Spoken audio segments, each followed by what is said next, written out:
Okay, so now we're recording. So here's a picture of like a tree and a flower.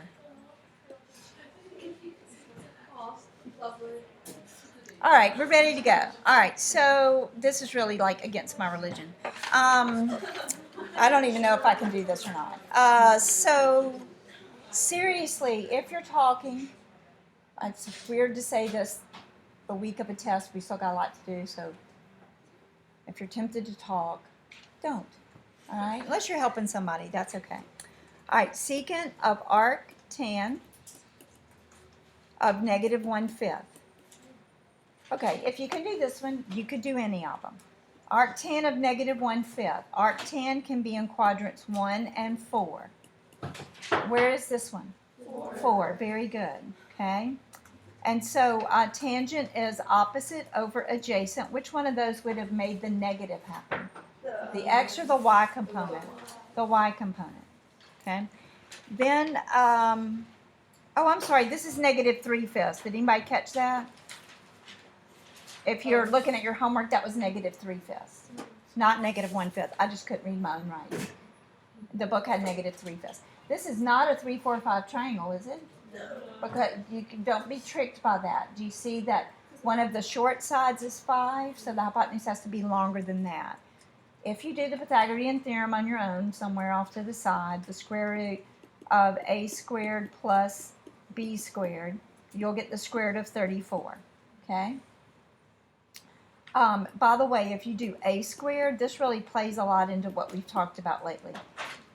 A squared plus b squared equals c squared, or x squared plus y squared equals r squared, which we've learned lately, I think. We'll talk about that. I get c squared is equal to 34. What we talked about a long time last week is we square root that. That gives me the absolute value of c equals the square root of 34. What could I put in here to make that a true statement? Couldn't I put in, I could put in a negative square root of 34 or a positive square root of 34. However, in this case, that's why my teachers have been saying to me plus or minus, not plus and minus. We know it's the radius of the circle, so we know which one to pick. Do y'all see what I mean? It's a distance. Okay? All right, so now I need the secant, so I just need to be careful. Cosine would be 5 over the square root of 34, and then I've got to remember to flip it over, square root of 34 over 5. All right, number 71. Sine, now that I've started doing all of these, I've been scared not to go over this today. Okay. All right, cosine can be in what two quadrants? 1 and 2. Just like square root, all you can do is square root a positive. You can't even go into the negatives. So it's in quadrants 1 and 2. What quadrant am I in? 2. All right, so this is negative 2 and this is 3. I did the Pythagorean theorem and got the other side. Is it positive or negative when I'm picking plus or minus? Positive, I can see it from my picture. Okay? And then I can find the sign. Negative square root of 5 over 2 or square root of 5 over negative 2. Either way, it gives me a negative fraction. I've done something wrong. My answer is square root of 5 over 3. Oh, sorry. Y'all, I could tell by your faces I'd done something wrong. The sine of, oh, by the way, arc cosine finds this angle over here, okay? And then I'm going to find the sine of that angle is square root of 5 over 3, is what a lot of you had there. So we never really got to find an angle, right? You could bypass finding the angle, okay? Okay, close. How do you know which number is the negative number in? By the quadrant. That's a great question. And you really have to watch for it if I tell you something like tangent theta or let's say cosine theta. If I say it's negative 1/4, Yeah. or do I want to do tangent? I'm sorry. If tangent theta is negative 1/4, and I tell you, well, let's talk about two things that could happen. It could be in this quadrant, or it could be in this quadrant, right? So tangent is opposite. I didn't draw it very well to scale, but this would be 1 and 4, and this would be 1 and 4, okay? If you had you'd have to have enough information now to make the decision, so you'd have know what you're doing in the problem. If it's in quadrant 2, Actually, the one that's negative is the 4. Wait, when is the other triangle before? Hang on, I'm sorry, just a second. What? Do you see if I'm in quadrant 2, this is back and this is up? Yeah. Okay. If it was in quadrant 4,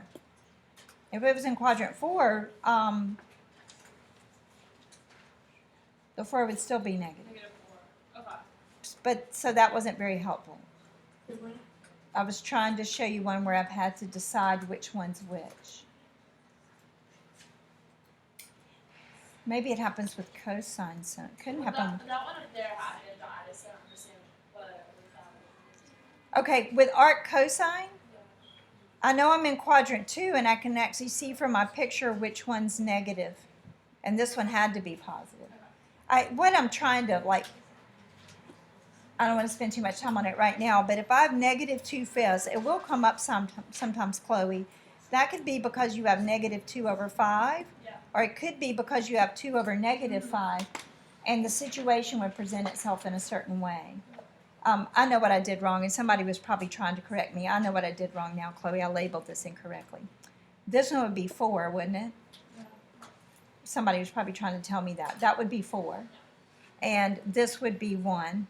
And so this would be 1 drawn very poorly. Okay, so I did make the point.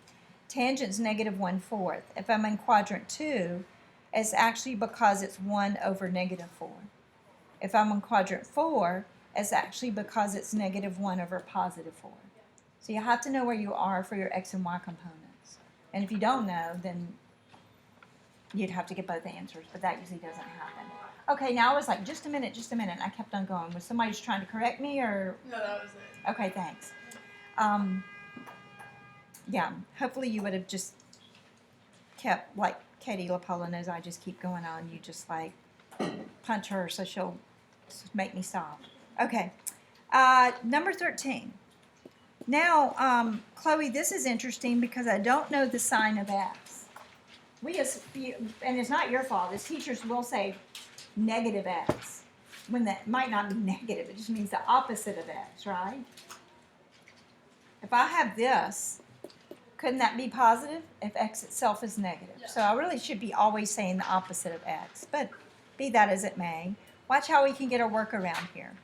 What 2 quadrants can arctan be in? Quadrants 1 and 4. I don't know which one it's in, but I'm going to make this opposite over adjacent. I did this just a little bit with you last class. So it really could be one of these 2. Opposite over adjacent, or it could be opposite over adjacent. I really don't know which one it is. But it doesn't matter because of the question cotangent of that. So if I know the tangent's x over 1, I never found the angle, but what's the cotangent of this angle? The tangent is x over 1, so what's the cotangent? 1 over x. Would it matter which quadrant you looked in for that? Either way, you would get x over 1. It doesn't matter. Wouldn't you get a negative? No, because all you know is x. The cotangent of this angle down here is Negative x? Wouldn't it have to be negative? Because x could be negative. x could be -3. Yeah, so then it would be like, but the Negative negative 1/3. No, if No, you but had then- this, whatever x is, if this is x and this is 1, Yeah. the tangent of that angle is x over 1. So what would the cotangent of that angle 1 over x. But wouldn't x have to be negative in that? Yeah. be? But you don't know, but it doesn't matter. Well, Because that- x itself. But No, but what if I'm it's saying, fourth Nicole, quadrant, is we don't know what x is. If x is positive, wait, watch this. If x is positive, Yeah. okay, if it was going that direction, if we don't know, if x is positive, cotangent would still be 1 over whatever x is. Yeah. If x happened to be negative, cotangent's still going to be 1 over whatever x is. Oh yeah, because you're. You don't have to insert an extra sign for it. You don't even know what x is in the first place, but it's not going to matter. Yeah. If the tangent of an angle is x, what is the cotangent of that angle? The inverse. 1 over it. Not the Reciprocal. Sorry. 1 over x. Okay? It's a lot to think about. I'm not saying it's not. I had to spend a lot of time processing this. In that specific triangle, x would equal negative whatever. if I was in this one. X, but then it'd be positive.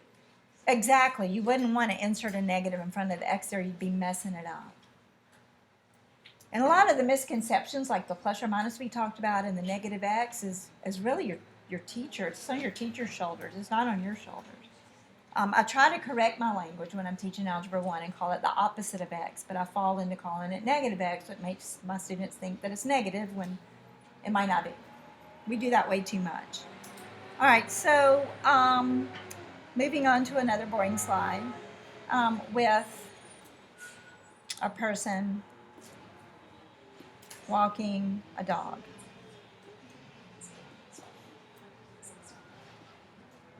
There. All right. Or a cat. Number 75. Sine, arc, cosine of x plus 2. Okay. So once again, we don't know what x plus 2 is. It could be 7, it could be negative 84. We have no idea what it is. Arc cosine could be in this quadrant or this quadrant. Are y'all okay with that? This is adjacent over hypotenuse. I don't know which one it's in. This is what I was trying to say in the last problem, though. It doesn't matter. Look at what they're asking me for, the sine. In both cases, what would this opposite side be? X. Look what I'm drawing. Did y'all see them both? It doesn't matter. Sine's positive either way. Yeah, if I have to make a decision, I can. I don't know if I'm in quadrant 1 or 2 because I don't know what x is. But it doesn't matter if I'm looking for that missing side of that triangle, which I've got to find. So I'm going to do the Pythagorean theorem. Side squared plus, I'll call this y. Side squared equals 1 squared. So I get y squared equals 1 minus x plus 2 squared.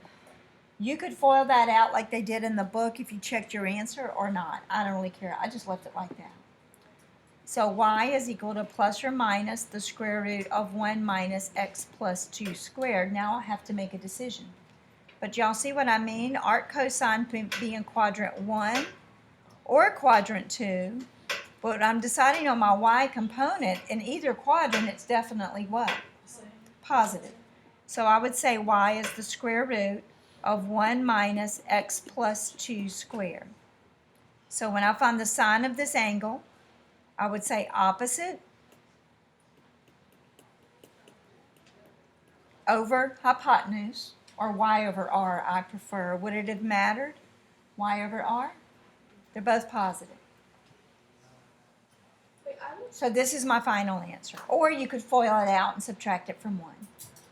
wouldn't you subtract 1 from the answer? Not the answer from 1? I'm trying to solve for y. Yeah. And so I said 1 minus this. I moved that over there. Oh, like, I said x squared plus y squared equals r squared. Maybe I don't know what you're asking. no, I was just. She's saying, like, is it 1 minus x plus 2 squared, or is it x plus 2 squared minus 1? It's 1 minus x plus 2 squared because 1's the hypotenuse. Okay? Ready to move on?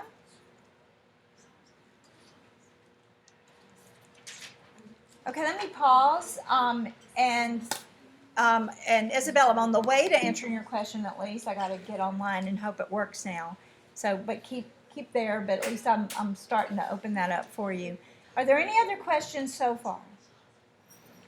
Isabel's great question is, now this is hard to understand. I've given you a lot of problems. What I'm going to do now? How can I practice and get ready for the test? Okay. Before we go on to these application problems I gave you, let's pause for a minute and get out your inverse sine worksheet that you did on your calculator. The very first thing I gave you for inverse, if you can find it.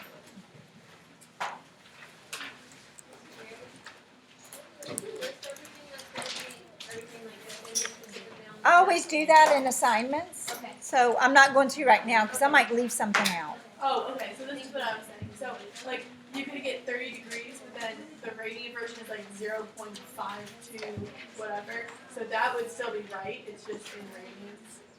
Well, we're going to talk about that. Okay. Sort of, kind of.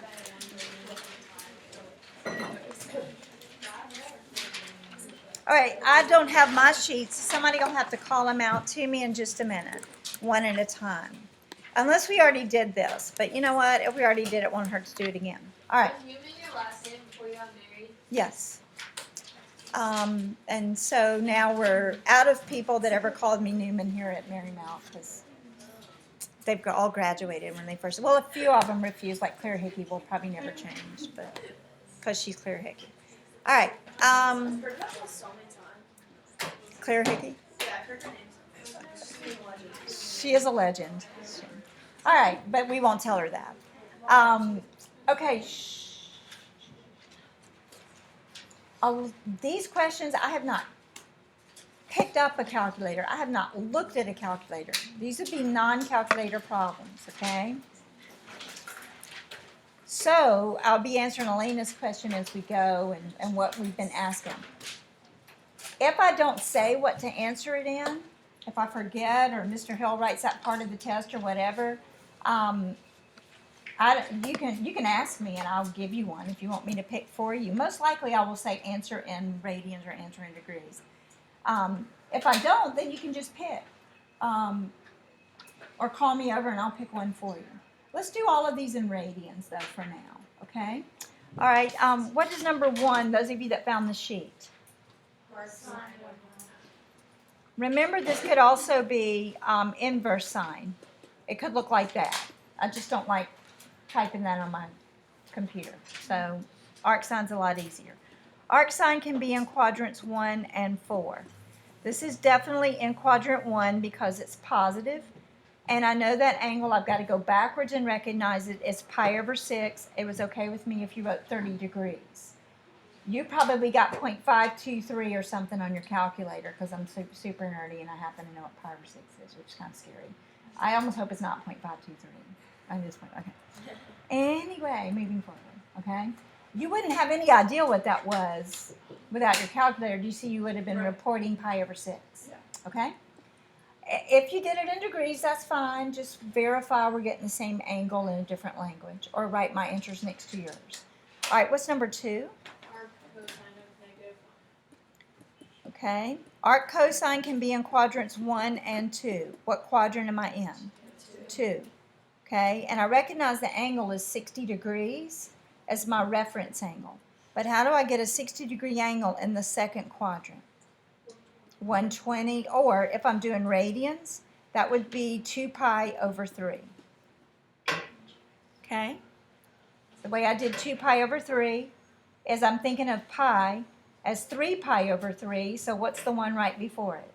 2 pi over 3. Okay? Number 3. What's number 3? Arc cosine of 1/2. Arc cosine of 1/2. Are y'all okay if I just go pi over 3? The positive ones are really easy. All right, number 4. Arc tan of 1. Arc tan of 1. Pi over 4? If it's positive, they're all in the first quadrant. Number 5, Katie? Arc tan of negative 1. Okay, now we've got to be careful. Just because the ratio's negative doesn't mean your answer's going to be negative, especially with arc cosine. It just means you got to be in the right quadrant. So I'm not in the first quadrant, I'm in the fourth quadrant. And how am I allowed to get in the fourth quadrant? I want to be very clear. I would count off if you had said 7 pi over 4. That you cannot go that way. You have to go this way, so you would say, now I went down pi over 4. It's just like on your graph. If we had to pick a slice of this to be a one-to-one function, wouldn't we all pick this slice right here? This is going out to pi over 2. And this is going back to pi over 2. In degrees, it's negative 90 to 90. We're only picking from 0 forward or 0 backwards. All right, number 6, Katie? Arc tan of square root of 3. Square root of 3. Pi over 3. Y'all okay with that? All right, number 7. Arc tan of square root of 3 over 3. Pi over 6. Or you could have said 30 degrees. Number 8. Arc tan of negative square root of 3. Now do you see why I'm so adamant about you memorizing what you've memorized so far, because you've got to be able to think backwards. It's just like if you never memorized what perfect squares were, you wouldn't know what the square root of 121 was. Okay, you got to recognize them. Okay, let's be careful here. I'm in quadrant 1 or 4. Which one am I in? 4. All right, so that would be negative pi over 3, because I got to go straight down into it. I can't go around. Okay, cannot go around. So then the degree would be Negative 60 degrees. not degrees. It would be negative 60 would be the only acceptable answer. All right. Number 9. Arc sine of square root of 2 over 2. Arc sine of square root of 2 over 2 is pi over 4. Number 10. Arc sine of negative square root of 2. Negative 2 over 2. Arc sine can be in quadrant 1 and 4. I'm in quadrant 4. I've got to go down. So I've got to say negative pi over 4. The only one you don't do that with is a negative arc cosine. You've got to land yourself in the second quadrant. I don't know why I didn't ask more of those so far. I'll show you a way you can ask yourself as many as you want, okay? How many more are there? There's 2 more. All right, what's 11? Arc cosine of square root of 3 over 2. All right, that one would be pi over 3. And the next one? Arc cosine of negative square root of 2. Okay. Don't say negative pi over 3, girls. Arc cosine is not even negative. Cosine, sorry, is not negative in the 4th quadrant. So this is in quadrant 1 or 2. Did I write it down correctly? Yeah, I was just thinking. It's in quadrant 1 or 2. I've got to get into quadrant 2. So I need a 60-degree angle. It'd be 120 or 2 pi over 3. It's for number 11, is it pi over 6? Yeah. This one's pi over 6. Thank you. Everybody correct number 11 was pi over 6. Thanks. What's the answer to this? Nothing. That's nonsense. Arc cosine can't be 5. What's the biggest thing that cosine can hit is 1 and negative 1. Could you have this? Think about your tangent graph. It goes off to infinity. I don't know what it is, but you could have it, right? Okay? All right, so let's put that aside. And now we are going back to, I tell you what, I'll write myself a note to save the application problems. We'll go over those on Wednesday, or I might make a video of the application problems. I'll probably do the video of the application problems and send it to you today or tomorrow. Today's really busy, but I'll try. And that way you can just watch me working them and process it. Some of you need me for that, some of you don't. But I got other important things to do during class. Don't be scared. It won't be like an hour and a half. It'll be like 10 minutes, if that, okay? If it's not 10 minutes, I'll start over and do it faster. Also, you probably checked your answers to some of them. And maybe you only need one of them, of the application problems I gave you, and you can fast forward to what you need. Okay, so now I've answered Isabel's question.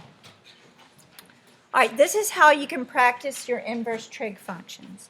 You can go to topics, and you can go to interactive practice problems. And you can practice all sorts of things on this page right here. You could practice for your trig quizzes, but specifically you can do this. If you really feel like you need practice on inverse trig functions, you can click any of these. I would not click arc cotangent. We found out for the first time last year, Mr. Holland, teacher, I go, what is happening? Because some applications pick arc cotangent in the first and second quadrant, and some applications pick in the first and the fourth. So then we have this mad race looking up in math books and everything. And it's a moot point for me, because usually you're looking for arc tangent in a real life application problem to find an angle. So please ignore arc cotangent. I won't ask it because some people can answer one way, some people can answer another way. Now that I've said all of that and you're understanding this a little bit better, I do want to briefly look at why. Look at what cotangent looks like. Do y'all remember what cotangent looks like? That goes out to 180 or pi. So it kind of makes sense to just keep on going to 180. Do y'all see what I mean? However, some people like to stick with tangent and they pick this piece and this piece. And when I say some people, we realize that we're probably a lot of the time with inverse trig functions, when we push it on our calculator, how many answers is it going to give us? One. It may not be the one we want anyway, so we're not super stressed over it. And it's just like, here's a little help. Good luck with whatever your problem is. Do y'all see what I mean? So if I know that I need to rotate something an angle that's this far, and I know that there's like a height I need to reach, and I know that it's 100 miles away, and that the satellite is a certain distance above the Earth or something, okay? So I shouldn't have made that up because I know that angle. Do you see we need that angle to know to rotate a satellite dish? If you've ever seen them rotate, we talked a little bit about the movie Contact, I think. I don't know, but somebody, does that all over their city today where they like rotate on top of a car, or a truck, or a building to receive a signal. If I don't know that angle as an engineer, I would have to push inverse sine of 70 over 100. Where's it going to look? In the first quadrant or the fourth quadrant, in this case in the first quadrant. And would give me some angle in the first quadrant. Do you see I'm going to have to override that decision to get myself, I'll use that number. Let's do it.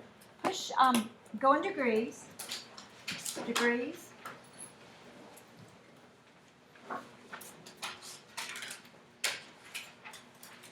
And find that angle for me. You have opposite and hypotenuse, so what are you going to push? Sine or arc sine, inverse sine. I don't know what it is. You'll have to tell me. What does it say? 44.4. I couldn't hear. 44.4. Okay, is that what you want though? Do you want 44 degrees? That's not, I don't need to do that. I need to do more than that. So 44 degrees is really just the reference angle. It thought I was over here, didn't it? So how are you going to find the angle that you need to rotate? Subtract from 180 or, yeah. What is it? 135. 5-ish. Y'all see what I mean? Okay. So please, if you're practicing on your own, feel free to avoid. I would highly recommend avoiding arc cotangent. All right, so then, Isabel, these are great to practice right here. Now, as far as the composite functions, I don't have anything that comes to mind where I go sine of arctan of 0. But I think the biggest problem is that arctan of 0 part. You can figure out the other part easy on your own. I'll be looking, because they give you different reviews and stuff. I'm just not there yet. But you can just practice. Let's see, arctan of 0 is 0. And do you see how it keeps a tally up there? And it's really okay if you just practice arc sine, arc cosine, and arc tangent.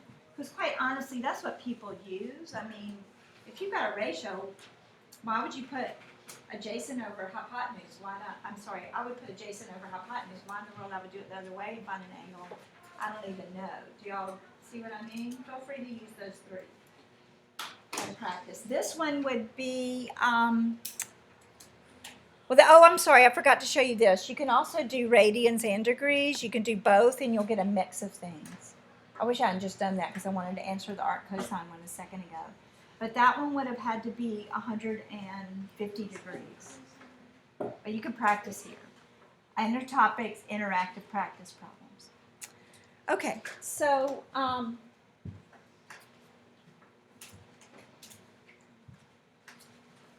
the stapler on the copy machine wasn't working. So this is kind of cumbersome. Sorry about that. Everybody's will start with this, and it's about 5 or 6 pages. But so be real careful as you're passing this around. It'll take a while. We're about to write something on our memo page, so you'll have to multitask and pass papers around and listen to me. But it'll only apply when these papers get to you. Please be careful. Like I'm handing this to Lily. When she hands it to Danielle, she's got to make sure this is on the top. Danielle will take the right number of pages till she gets to that. Y'all can do that, right? You're in honors pre-calculus for a reason. All right, good luck. Sorry. Oh, this is all. That's yours. Okay? All right, now pay attention. We're about to write something on your memo page. Remember, we're not having memo page quizzes this week. We're focusing on the test. All right, does anybody remember what this is? Tan. You can take that out of a problem and insert tangent. Very, very good. All right, I don't think we put these on your memo page yet, so don't write anything down. You're just watching, all right? If I have a triangle, sorry I draw it in the first quadrant so much, but like we've had a huge discussion about today, it could be in any quadrant. I don't know what the signs of X and Y and R are, okay? Would y'all agree with this statement? I really tried to move you toward that is more trigonometry than geometry. It packs a bigger punch. It makes a bigger impact in trig and physics, and you really know your X and Y components. A and B, you don't really know which one's which. All right? Somebody a long time ago, I was messing around and everything else to do. They didn't have social media and television and everything. They divided this by R squared. Really, they divided both sides by R squared. But did y'all see if I divide the left by R squared, it becomes this? Y'all watching? Yeah. Okay. So I could write this as X over R squared, Y over R squared equals 1. Whoa, that's amazing. What's X over R? Cosine squared, Y over R equals 1. I don't know if I've written that for you before. I'm sorry. That means cosine of X squared. X over R is cosine, okay? Y'all okay with that? And we just get in a hurry and don't want to write all those parentheses, but what if I just dropped them and wrote it like that? What is being squared? The X. So we write it like this. When we say cosine squared X, that means you're going to take the cosine of X times the cosine of X. It's just that we're trying to move faster, okay? Now, oh, whoa, that was probably confusing right there. Let's get rid of the X's. X over R, let's call that cosine theta. Y over R would be the sine of another angle. Okay, so that's what I meant. This is what I wanted to do. It could be sine squared A plus cosine squared A. Yes. All right, now everybody get out their calculators. I don't care what mode you're in. Do not care. This is profound and absolutely amazing. All right, do parentheses. Type in the sine of 115 squared plus the cosine of 115 squared and hit enter.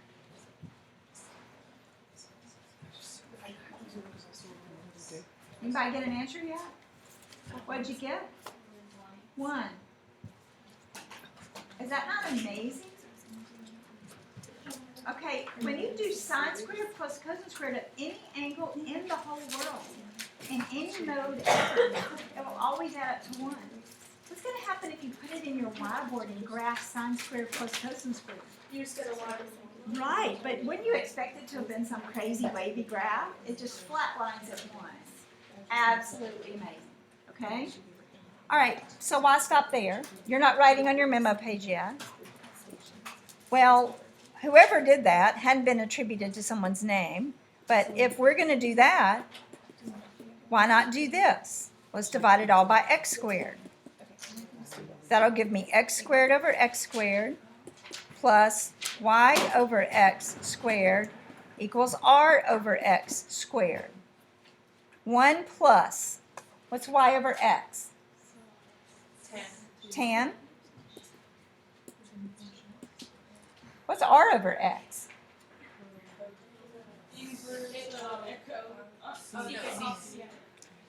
X over r is cosine, so r over x is secant.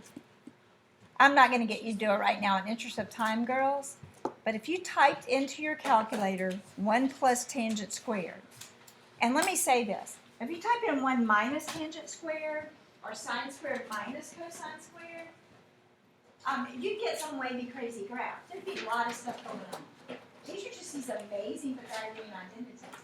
If you type that into your calculator, you can try it later, you will get this picture. And it would immediately remind you of secant, wouldn't it? Or cosecant? All right, but notice that it's squared because it didn't allow any of it to be what? Negative. Okay? The reason that that happened is a tangent graph looks like this. If you square a tangent graph, it's going to look like this. Hopefully, does that make some sense to y'all? If you square the positives, you keep the positives. You square the negatives, you get positives. And then, your order of your transformations, all of that, girls, is then moved up 1. And so you get this graph, which is secant squared. All right, so why stop there? If you translated that graph up 2, would you get part of the bottom secant? Like, say you just moved it up so that If you translated tangent squared up 2, no, would you if see you like the translated top half of the bottom of the negatives? Graph of say you were to move the 1 plus tangent squared theta up 2, then you would get part of the bottom secant, right? oh no, You wouldn't. tangent squared looks like this. So if you move it up 2, it's going to take all those U shapes up 2. There's nothing down below it. Okay. This negative got squared, Nicole. So that it just doesn't exist. Right. You square something, you're not going to have any negatives.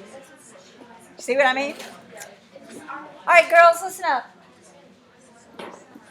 I think we haven't divided by y squared yet. So we're about to do that.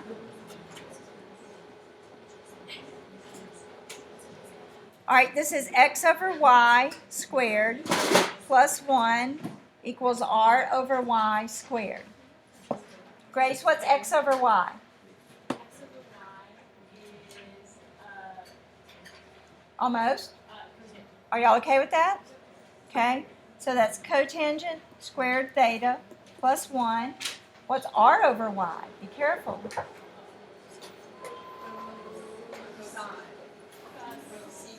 Cosecant. Y over r is sine, so what's r over y? Cosecant. Okay? Those are only 3 things we can get. If you were watching, I divided by r squared, I divided by x squared, I divided by y squared. All right, we're about to put them on our memo page. These are the Pythagorean identities. Did I spell Pythagoras right? Pythagorean. Yeah.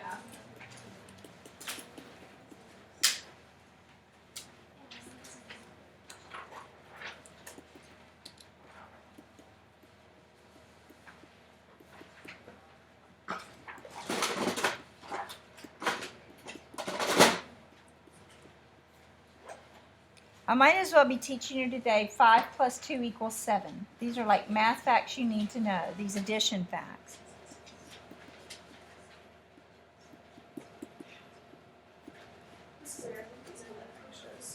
Thank you.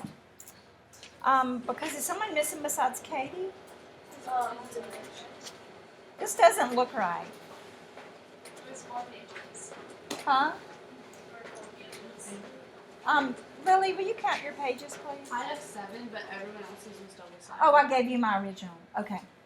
So, oh, I see what you mean. Thank you. So that's over here. Okay. Do you want a shorter version? Oh, sure. Thank you. That's cute. Okay, so that should be right.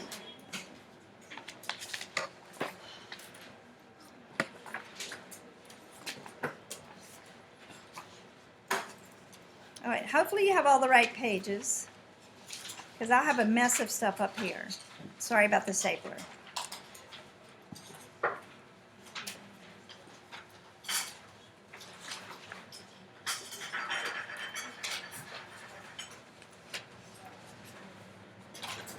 Boy, this is a huge mess up here.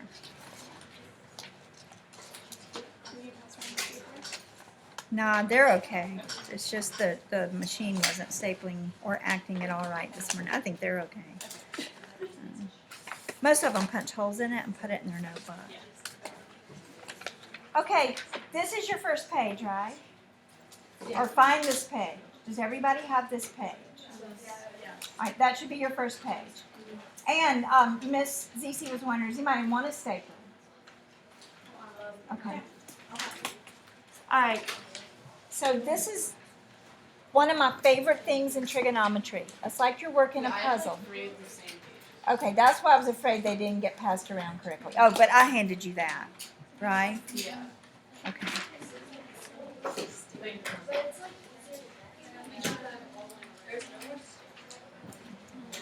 Here.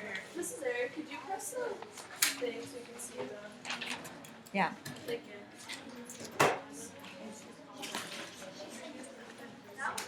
Do you have this pen? Oh yeah. What's your next one?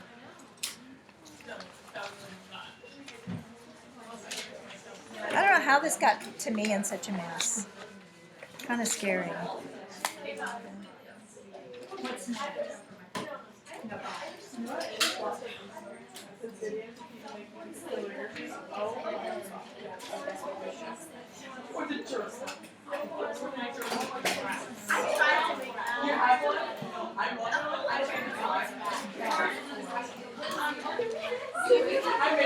Because this is like the double sided, so like I have these wraps.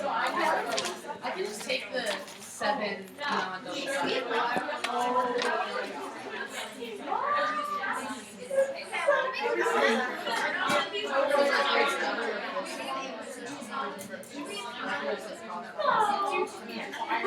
All right, girls. So stay quiet for the last few minutes. All right, so what you're going to do on number 1, cosine x plus sine x times tangent x equals secant x. You are not writing on your memo page anymore, okay? What we're doing right now is we're starting verifying identities, and we'll work on it some more on Wednesday also, okay? To verify identities, there are certain rules that you have to follow. There's some people that you study with, your big brother in college, your math tutor, and there are certain, you can already tell I am not a gotta do it my way person, okay? But I am here because I'm a calculus teacher also. There's some people that let you move things back and forth. That is not what I'm doing. You cannot add things to the right-hand side. You cannot divide things to the right-hand side. You cannot shuffle things around to prove they're equal. Because I've already announced to you they're equal. I am not asking you to prove equality. If I've said these are equal, then of course if you add something to the left and the right, it would work. That's not what I'm asking, but everybody needs to listen to every word I say. You are not allowed to mess with the right-hand side. But you're working a puzzle, okay? And all of your clues are on your memo page with a little bit of algebra, like factoring or common denominator or something. So you're going on a scavenger hunt with some clues, but it's better than that. That's like a word bank. Didn't you like those tests where you had a word bank? Okay? So you have a word bank on your memo page. So I'm just going to work this one. This side, I'm not going to mess with. I'm just going to put ditto marks. By the way, you can already imagine in calculus, if I wanted you to do something with this, you would much rather do something with this, okay? If I ask my calculus student to take the derivative of secant, all of our calculus students can do that now, bam, they know it. If I said find the derivative of this, they'd go, oh, well, give me about 5 minutes, and I'll figure it out. So it's like knowing 5 plus 2 equals 7. You'd rather just go ahead and work with what it simplifies to, okay? This is necessary. So right now I'm telling you what it turns into. In calculus, you won't necessarily know this side, but right now you're just getting started, so we tell you what you're looking for, okay? All right, you have to show every step, because if you don't, I'll think you don't know what you're doing. You almost always leave the words cosine and sine in the problem. You almost always leave those alone. You occasionally change those, but hardly ever. In fact, you're usually trying to change things into sine and cosine most of the time. You will not know where you're headed. You're on a scavenger hunt. You don't know where you're going next, so just have confidence in the process. Just do something. What can you change tangent into? Sine over cosine. Yeah, get a clue off your memo page, sine over cosine. So now I have cosine x plus sine squared x over cosine x. My next logical step is to get a common denominator. Do y'all see that would be logical? I'm trying to add those. So what are you going to multiply this by? Cosine over cosine. What's cosine times cosine? Cosine squared x plus sine squared x. And what are they both over? Look at your memo page. Do you have a clue? On your scavenger hunt. What's sine squared plus cosine squared? 1. You're just learning it. You'll have your memo page. So you get 1 over cosine, which is what? Secant. Do you see you did change it into what so it's like I'm already giving you the answer. Your job is to work on it until you've changed it into that answer, okay? So it's really, really fun. It's like a puzzle. I'm not necessarily have not decided which ones to give you in this huge packet, okay? So please check assignments as to what you should try, because some things I'll have to give you a heads up on. But you're pulling things off your memo page and doing a little bit of algebra. It's really fun.